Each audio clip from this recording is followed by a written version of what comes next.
Hello, Thrive Loud listeners. At Thrive Loud, we are always connecting you, the listener, with amazing leaders that are thriving in their lives, their businesses, and their passions. We also have had hundreds of thriving women that have been featured on this podcast. Continuing this important effort, Thrive Loud with Lou Diamond, Success.com, and Clubhouse have joined together to create a special series called Elevating the Brilliant Minds of Women. You'll get a chance to learn about these incredible initiatives of women across the globe, hear about how they are thriving, and how you can connect with them today. Enjoy this amazing conversation, and after the episode, learn more about this powerful initiative. So, Joy, have you ever been to a Turkish prison? Do you like gladiator movies? By the way, is there anyone listening who knows how to fly a plane? Well, looks like I picked the wrong day to give up Thrive Loud with Lou Diamond. That and sniffing glue. Not that there's a difference. Get ready to Thrive Loud with Lou Diamond. Welcome, everyone, to another episode of Thrive Loud with Lou Diamond, connecting you to the most inspiring and amazing people that are thriving each and every day. I'm your host, Lou Diamond. Today on Thrive Loud, we have a spectacular human being known as the Queen of Collaboration. This amazing woman helps women entrepreneurs share their voice with the world with her many projects, from books to podcast interviews, talk shows, magazines, and networking events. She is all about cooperation and collaboration and loves connecting, which speaks my language here, so you know why she's on Thrive Loud. Continuing our joint series with Success.com and elevating the brilliant minds of women, Thrive Loud listeners, Lynda Sunshine West. Lynda, how are you? The crowd goes wild. Well, you know, if we had crowd pumped in noise, we can do that if you want. We could pump in the crowd noise if that makes you feel Your voice, though. I mean, like you totally have, I picture you at the baseball stadium, making the announcements of the players going around the field and everything. So you have an amazing voice. It was a childhood dream, and it just led to me doing podcasting. But what can you say? It's all good. Exactly. All the same. So you do this incredible gig. I want to give you the floor. What I actually want to do is do a little career rewind and talk about how you're focusing on the gig you're focusing on now. And then I got some real specific questions. So tell me how you became the Queen of Collaboration. The Queen of Collaboration. Actually, people started calling me that. So it's kind of cool when people start calling you something and then you're like, you know what, I guess I'll adopt that. That sounds good. And that's actually Lynda Sunshine is not my given name, Sunshine.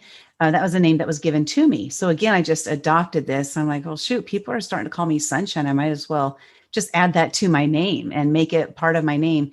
So the Queen of Collaboration, I worked 49 jobs in 36 years. So I had quite a few jobs. So obviously I'm not the best employee. What do they call it? Unemployable, right? I'm unemployable. And during that process, though, I met so many people, because when you work that many jobs, you meet a lot of people. And when I left the corporate world, my last job was working for a judge in the Ninth Circuit Court of Appeals. And that was November of 2014, when I made the leap out of this cushy government job and said, I'm going to become an entrepreneur and I'm going to become a millionaire in a year. That didn't happen. But, I had this dream and desire to make that happen. So as I was starting my journey of entrepreneurship, I started meeting some absolutely incredibly just wonderful, powerful, positive, motivational people along that journey. And I happened to hop on the path, and I kept going down that path, meeting these incredible people who taught me how to be a collaborator, how to connect with people, how to listen for what people need and what they want, and see how that I can connect them with the person who has what they need or want. And it just became a way of, tapping into basically my curiosity, which for years I was told I was nosy, but now as an entrepreneur, I'm told I'm curious. I'm the same person, but it's just a different word that people use for it. And using that curiosity, doing, like, I have a podcast that's launching soon here called Women Action Takers Podcast. I've interviewed stars on the red carpet. I've interviewed hundreds of people, and it's all based on that curiosity. I just want to know more.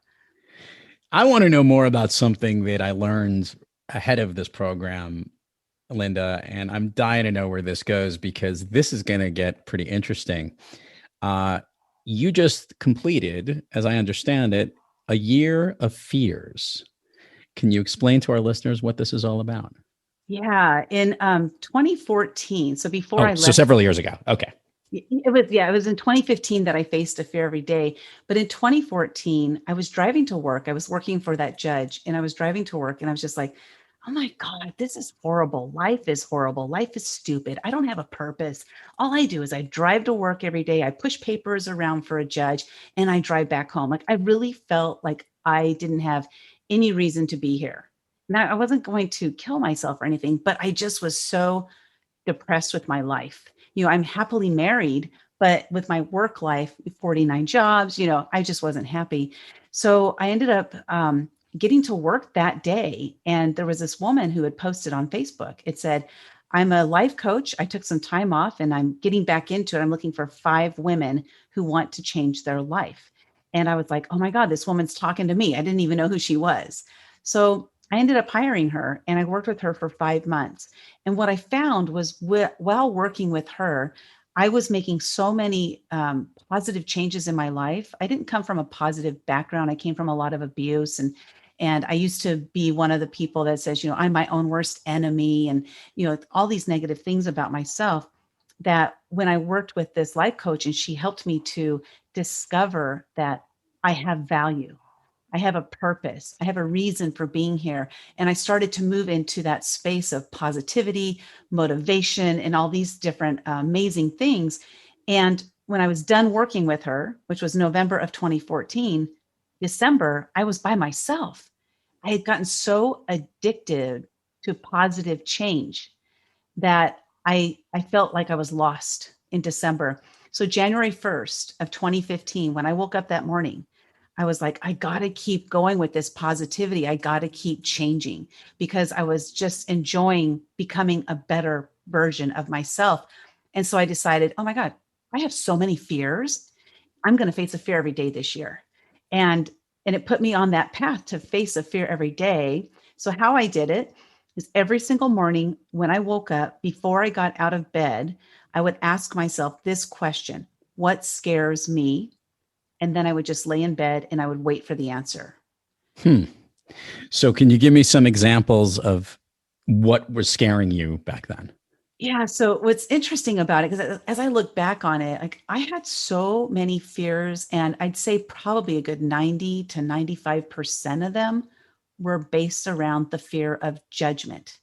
The fear of judgment is the number one fear. Like there's a saying, people would rather die than speak on stage. And the reality is that they're not scared to speak on stage. They're scared of the judgment that may come from them speaking on stage.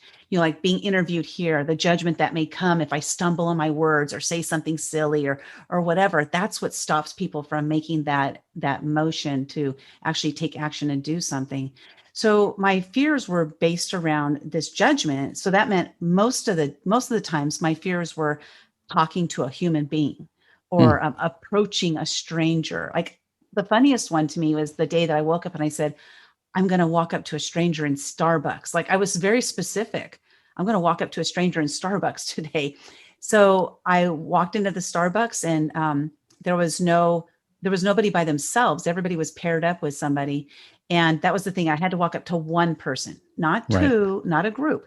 And so finally this one man walks in and I'm like, oh my God, there he is, my victim of the day, good, I can get this over with, So he finally sat down and I walked up to him and I said, excuse me, sir. I'm facing a fear every day this year. And today my fear is to talk to a stranger in Starbucks. Do you mind if I have a seat with you? And he just kind of chuckled and he goes, yeah, of course. So I sat down with him and we talked for about 5 minutes. I thanked him for his time and I walked out and I was trembling like crazy, but I did it. Lynda, I do this with a lot of top salespeople and marketers. We do this exercise where we move through fear into courage and literally address a certain fear and then recognize how to spin that fear in its head and make it into a strength. So what I guess I'm interested in learning from you is In all of these experiments, you said you were trembling or there was that anticipation. And when every time you faced the fear, how did you feel afterwards? First, at the beginning, now it's different because I completely understand fear. It's different now. But at the beginning, I would walk away like my legs were like jello. My throat was just shaking. My palms were sweaty. And I was just terrified that I did it. But then the next day, I was proud of myself, like, wow, you actually did that. Okay, let's do another one. So it was like that all year long. So I was in a constant state of physical as well as emotional and mental turmoil almost the whole year. So were any of these fears that you faced? I'm just like, I'm afraid of heights and I went to go skydiving, or I'm, afraid of roller coasters and went on those. Were any of those like physical type of fears? No. And that's what was interesting for me is as I look back is like none of them, I didn't jump out of any planes. I didn't do any bungee jumping, eat any bugs. It wasn't anything like that. My fears were so deep rooted in judgment that most of them, again, were about things like that people might judge me for, that I had to break through that fear of judgment. And what's interesting as I look back, like to my childhood, now I ran away at 5 years old and I was gone a whole week. And, when I came back home, I came home with my head my head bent down and my tail between my legs. And that was when my fear really started. Because, I ran away at 5, I was brave, right? But when I came home, I was just so filled with fear.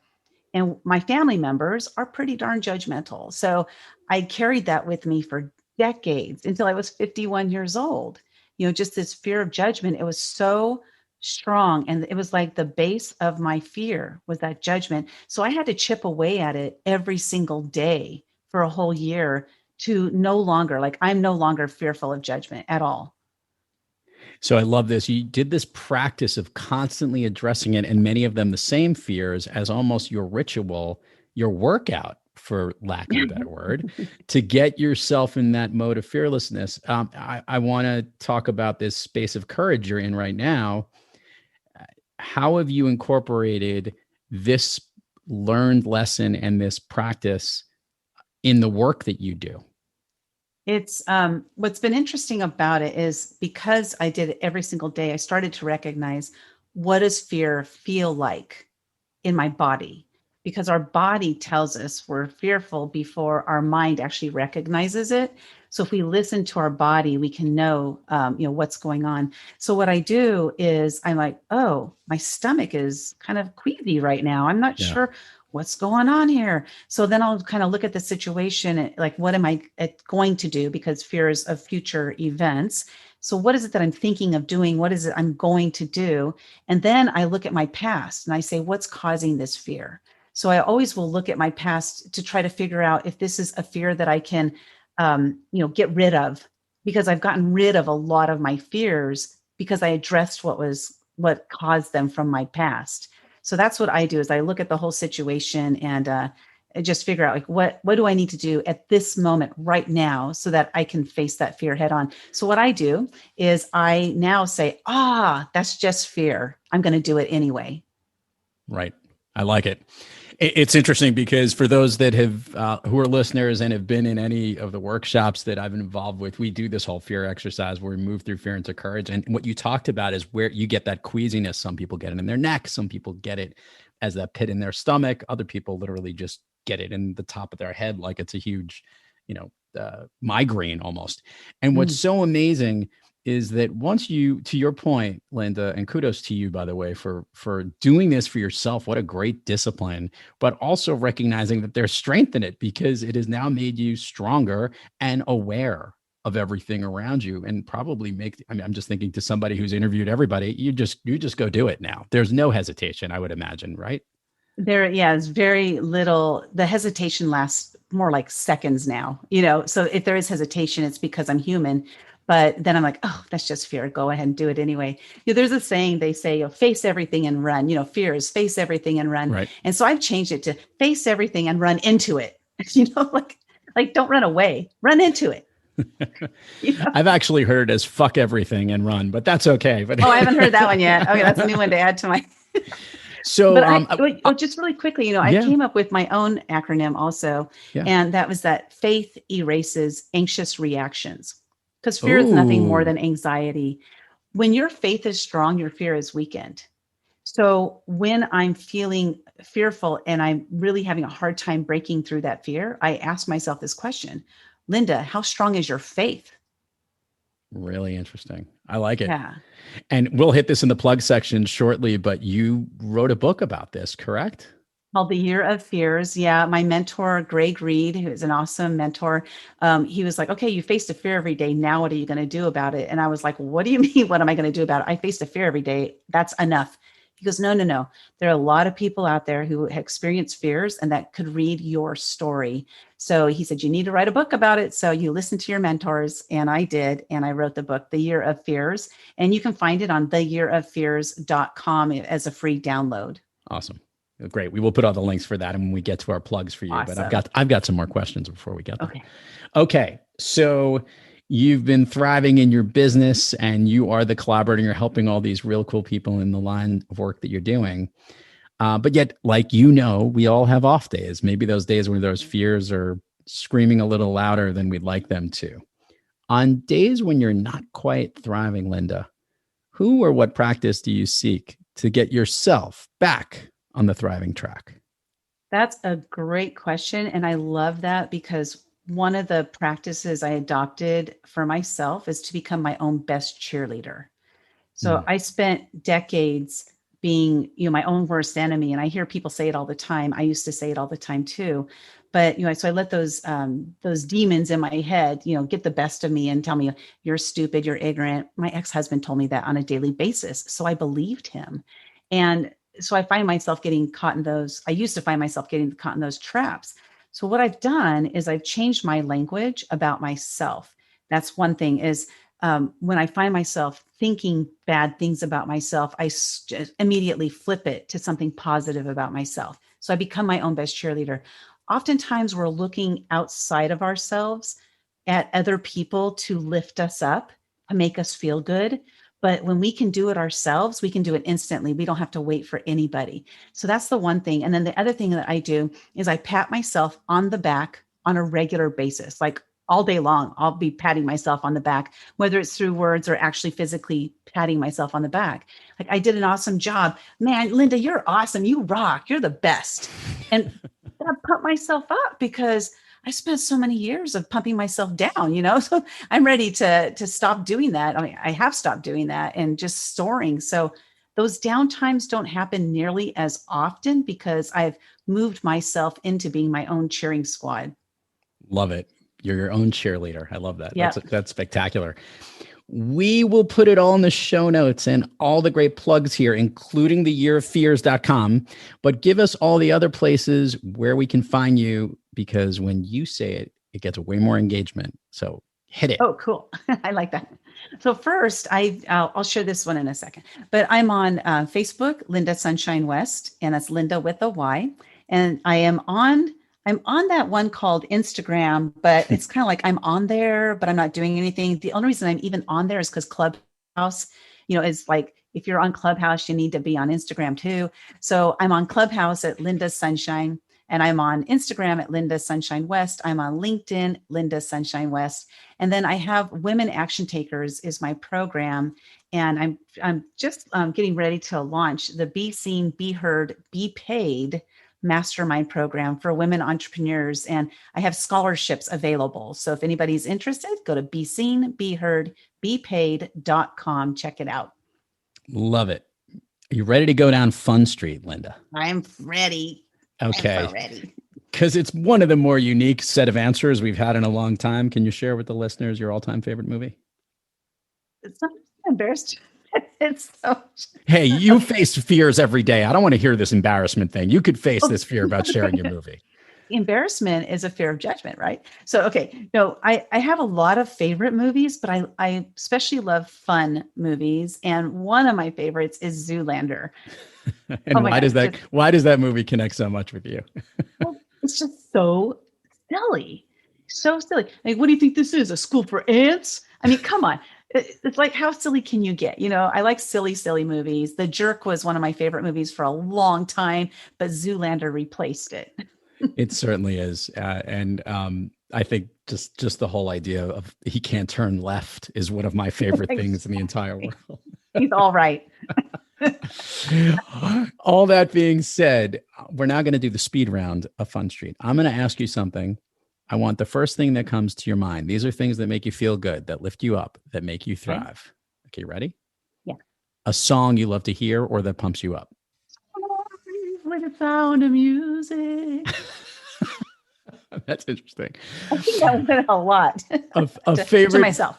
A favorite food that's not a dessert. Oh, darn, you cut out the dessert part. Okay, that would be lasagna. A favorite dessert. Good garlic bread. Favorite dessert, hands down, is like a chocolate lava molten cake with lots of ice cream. I like it. An activity you wish you did more of. Getting out off of my ass and walking. An activity you wish you did less of. Sitting on my chair. I guess that's one and the same, right? Yeah, exactly. If you could snap your fingers and go anywhere in the world, Lynda, where are you? I'm in Jamaica, Mon. Ah, I like it. That's my best accent. It's not bad. From somebody from Southern California, I guess exactly. It works. Exactly. Lynda Sunshine West, the queen of collaboration. Thank you so much for coming on Thrive Loud today. Totally had fun connecting with you and hearing your story, and glad you got to share it with the world. Thank you so much, Lou. It was great being here, everybody, and enjoy your day. And to all the listeners out there, thank you for joining us. And until next time, keep thriving onward and upward. And remember, be brief, be bright, be gone. Thanks for listening to this special episode of Thrive Loud with Lou Diamond, brought to you by Success.com and Thrive Loud. To learn more about this great program and elevating the brilliant minds of women, head on over to thriveloud.com or Success.com. And make sure to follow Lou at Thrive Loud everywhere on social media to learn more about this special series. Thanks for listening.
Thanks for listening to this special episode of Thrive Loud with Lou Diamond, brought to you by Success.com and Thrive Loud.